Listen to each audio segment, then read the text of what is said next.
Good morning. Beginning with the next session of the analysis of the poem The Tiger by William Blake. Let us start by looking at the poetic devices used in the poem.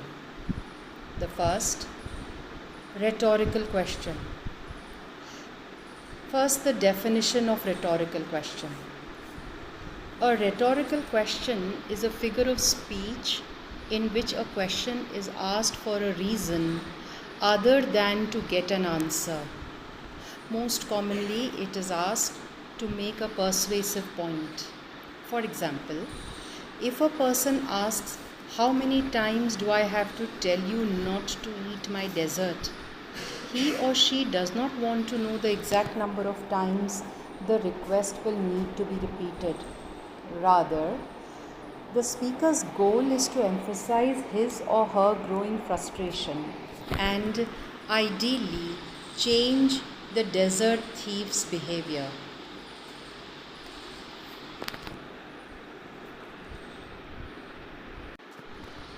The Tiger is full of rhetorical questions. In fact, the poem's 24 lines contain no fewer than 14 rhetorical questions.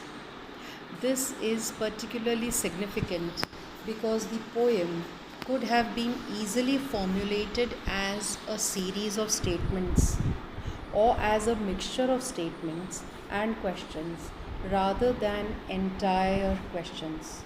For example, lines 3 and 4 could read, "I wonder what immortal hand or eye could frame thy fearful symmetry." But though they are not crucial to the poem's literal meaning, the rhetorical questions bring the speaker's inquisitiveness and doubtfulness to life. The bombardment of questions makes the poem feel far more urgent than it might otherwise, doubling down on the inherent mystery of a world that contains such seemingly contradictory beings as lambs and tigers. The relentless questioning seems to create a kind of echo, each question answered only by a further question, never by the voice of the tiger or the creator to whom the questions are posed. However, the point isn't necessarily that these questions are unanswerable. Instead, the poem seems to suggest that the answers are contained within the world itself, but that they may lie beyond the reaches of human understanding. Indeed, the poem ends on a question, leaving its core concerns appropriately unresolved. Core means the basic. Personification. There are two key instances of personification in the tiger. First, though, it's worth nothing that, though the speaker addresses it directly, the tiger is not really personified because the poem never implies that the fearsome creature is actually capable of replying in a way other than simply existing.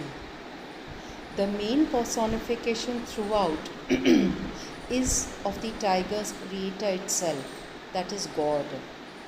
The creator is referred to as he throughout, which ties in with the generally paternalistic, that is father-like presentation of God within the Christian tradition. This personification also helps evoke a sense of the physical effort involved in the tiger's creation by allowing the speaker to equate the creator's efforts with those of a human being, whether through the intense physicality of stanza 3 or the industrial symbolism of stanza 4. Finally, this personification contributes to the sense of the creator as a skilled and daring means bold, artisan. Artisan in Hindi can be understood as Majdoor. a singular talent capable of creating such an incredible being as the tiger and the lamb. The other personification is in line 17, when the stars are said to relinquish, meaning give up or surrender their weapons, and to cry tears that water heaven. This is one of the poem's most famously ambiguous lines. Ambiguous means something that is vague, something that is not clear, something that is not being able to understand. But it may relate to the battle between some of God's angels and God Himself, which resulted in Satan being banished from heaven. Banished means thrown out, exiled. In Hindi, desh nikala. Here, the personification creates a sense of heightened, almost theatrical drama that feeds the tense and threatening atmosphere surrounding the tiger's existence. Rajesh, ये दरवाज़ा थोड़ा सा please.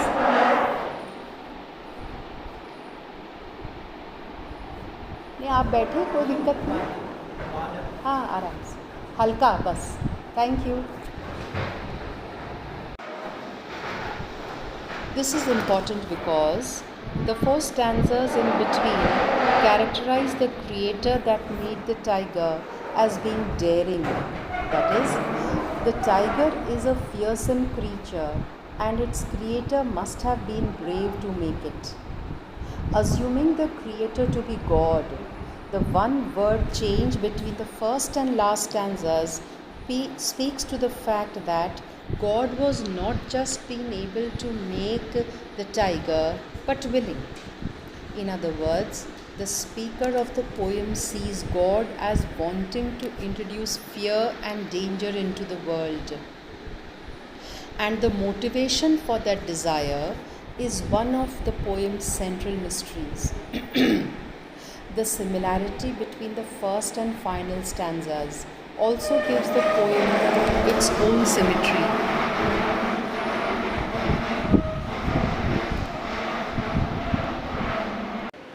Showcasing the kind of artistry and skill that the poem itself discusses as key parts of the act of creation.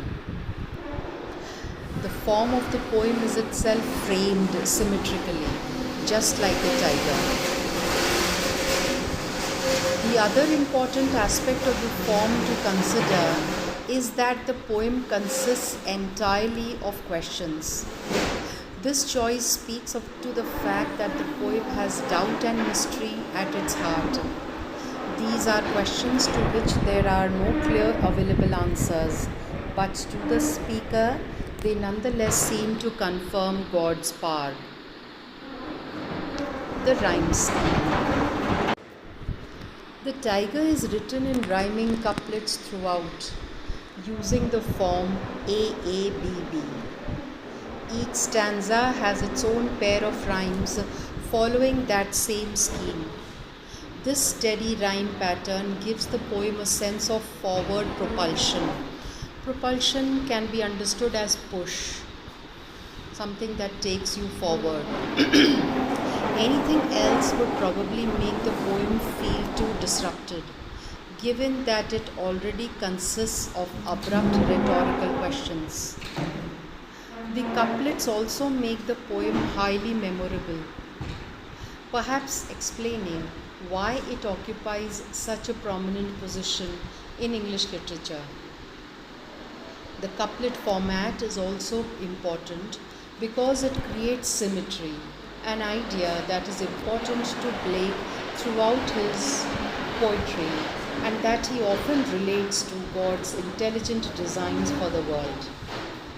That is, the heavily patterned lines of the poem reflect the poem's argument that there is a God and that this God has a plan, even if that plan isn't completely comprehensible to humans. The tiger's setting. The setting of the poem is unspecified. That is, nothing is very clear. there is no particular place where the poem is situated. In part, the poem's opening situates the reader in the tiger's natural habitat, the dark, murky forest or jungle. In that sense, the poem opens with a vague sense of threat and danger, as though the reader has wandered into a setting in which they are suddenly prey rather than predator. But then, the rest of the poem takes the reader on a different journey through worlds that seem to be both abstract and concrete. The second stanza tries to imagine where the tiger was created, while the third tries to imagine the physical form of its creator. The fourth stanza is more like an industrial workshop, with loud assonance helping to create a sonic atmosphere that implies heat and pressure. The fifth stanza seems to be more mythical, wondering about the heavens themselves and perhaps relating to the war between God and some of his angels that is described in John Milton's Paradise Lost. The final stanza returns to the setting of the first, underlining that the poem's core questions can never truly be answered, at least in ways that human beings can comprehend. Comprehend means understand. As the poem consists entirely of questions that strike at the heart of the meaning and nature of existence, the overall setting is also the speaker's mind, and perhaps by extension, the mind of any human who wonders about similar questions.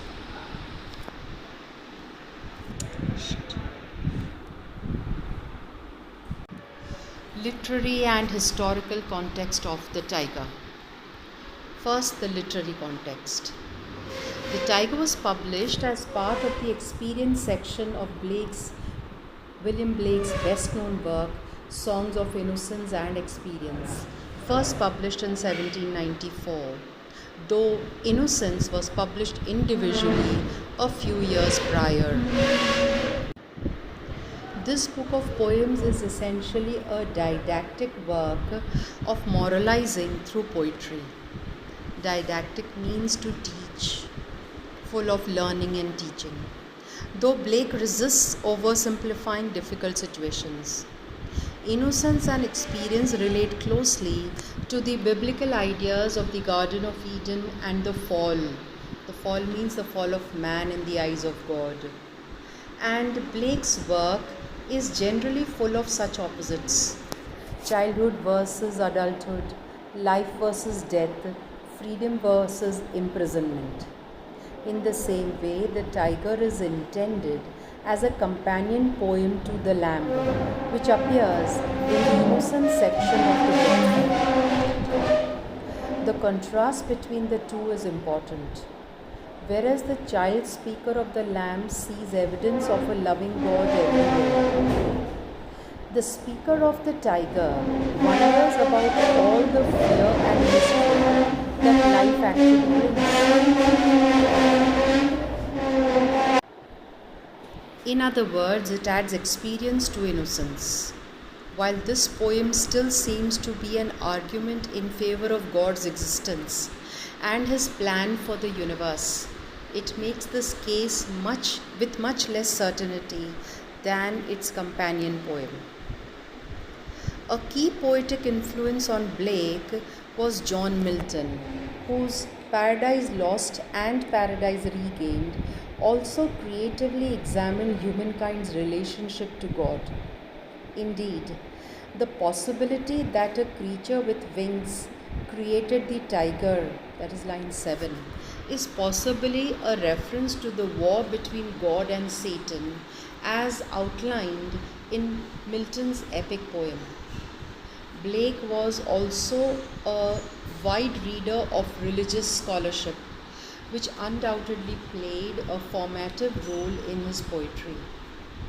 For example, the influence of Emanuel Swedenborg, a Swedish Lutheran theologian, can be seen in the way Blake consistently depicts the fundamental spirituality of humanity. Blake was not well known as a poet in his time, and many of his contemporaries considered him to be a madman. He worked primarily as a painter, printmaker, and engraver, and he felt that his poetry was misunderstood in his era. He did not enjoy the success of some of the other poets associated with the same period, with the same time period, such as William Wordsworth and Samuel Coleridge. This sense of isolation gives Blake's poetry a radical and prophetic quality. His poems often seem like small acts of rebellion against the status quo of the day. Also important to his work is the idea of the visionary. There are many accounts of Blake witnessing angels or other spiritual ephemera, and this plays into the prophetic quality of his writing. Indeed, the speaker here seems to have a visionary ability to see through space and time into the moment of the tiger's creation, though the speaker is still unable to comprehend or understand the full meaning of this moment. Blake is often grouped together with the Romantic poets, and his work does share certain common ground with the Romantic ideals that dominated the late 17th and early 18th centuries. These ideals include the importance of childhood, the imagination, and the power of nature. However, his life and writings are distinct enough that it may make more sense to regard him as a singular entity in English literature rather than as a solely romantic poet. The historical context. Blake was a deeply religious man, but he was highly critical of the Church of England and of organized religion more generally. He was born to a family of dissenters, that is, they were people who opposed maybe the establishment, like the Church of England, a group of English Protestants who broke away from and rebelled against the Church of England. Questioning the religious status quo was therefore instilled in Blake from a very young age.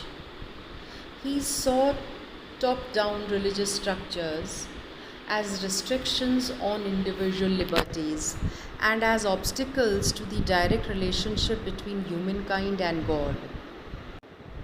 Blake's rebellious streak owed something to the American and French revolutions, which gave thinkers opportunities to dream of better forms of society.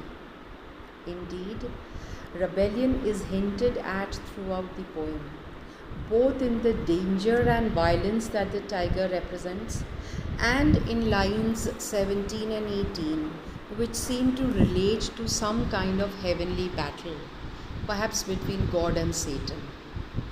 Blake was also writing during the accelerating Industrial Revolution, and he saw its economic, social, and environmental changes as threats to humankind. For Blake, the factories of the Industrial Revolution represented a form of physical and mental enslavement. The mind-forged manacles. Manacles basically means, just like we have handcuffs, in Hindi, bediyan, or chains, thick iron chains that tie you down, mentioned in his poem London. The tiger touches on the frightening nature of industry in stanza 4, where the speaker describes the loud, fiery metal workshop that may have created the tiger. Indeed, if the tiger is taken to represent evil, the poem may even be implying that evil comes from industry. As for tigers, They are certainly not a common sight in 18th century London. But Blake would have seen illustrations of tigers and most likely have seen live tigers in travelling shows. Most people find the illustration that often accompanies this poem quite comical. That is funny, in that it doesn't seem particularly fearsome. But if it was based on a travelling menagerie could be understood as maybe zoo. It's quite possible that what Blake saw was actually a tiger cub. With this, we end the poem The Tiger by William Blake. Thank you. अब भी light गई, just